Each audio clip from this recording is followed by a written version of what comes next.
I'm Vuyo. I am Gail. Hi, I'm Dineo, and you're watching SA Film Chronicles.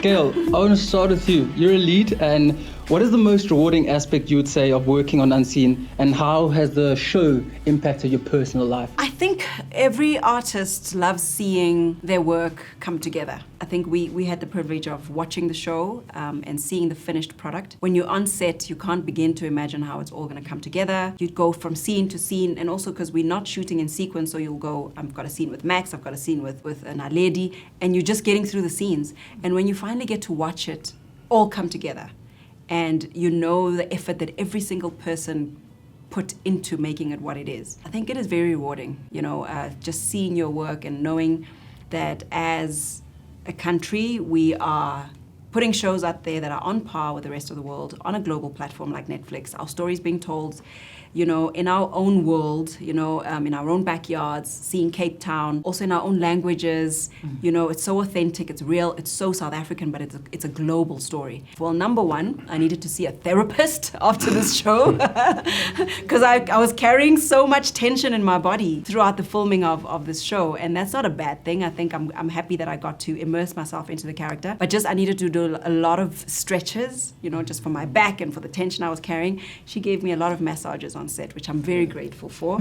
But also just, I think I said it earlier that, reminding us constantly that we can exist outside of our own bubbles that we create within our families, within our worlds.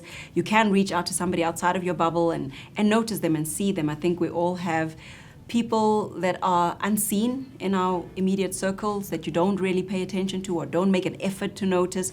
It's just really made me aware that we can always do more than just functioning within our safe, in inverted commas, bubbles.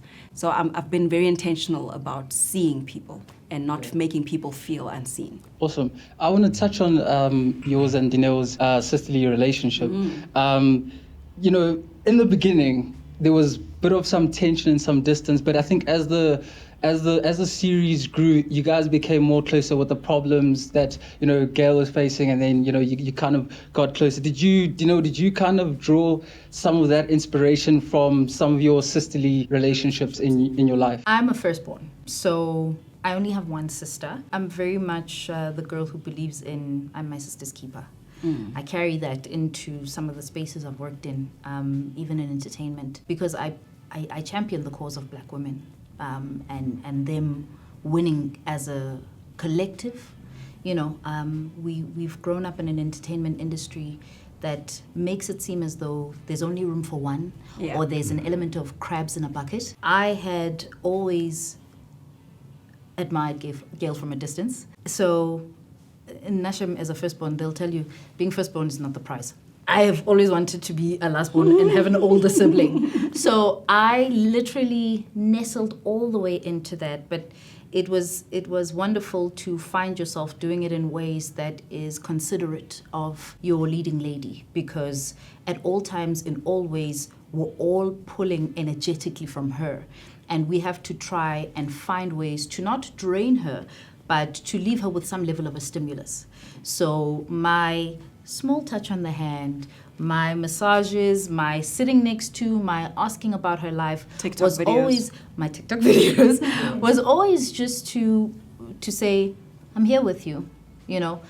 Characters can really destabilize and make you dizzy sometimes. And sometimes assisting someone in grounding themselves, not because they've asked you, not because you have to, is really the level of camaraderie you have to find and sisterhood that you have to find in bringing that sort of dynamic to the fore. But overarching, over everything, it was the most, to date, I've never had a sister on screen. Oh, I'm so sorry if I've ever had a sister. I just cased through my mind. I've never had a sister. For the first one, this has been head and shoulders above the rest, just in terms of character chemistry, because we held space for each other as women, as actors, and as characters. I love that. Vuyo, your hair's grown, by the way, from the last time.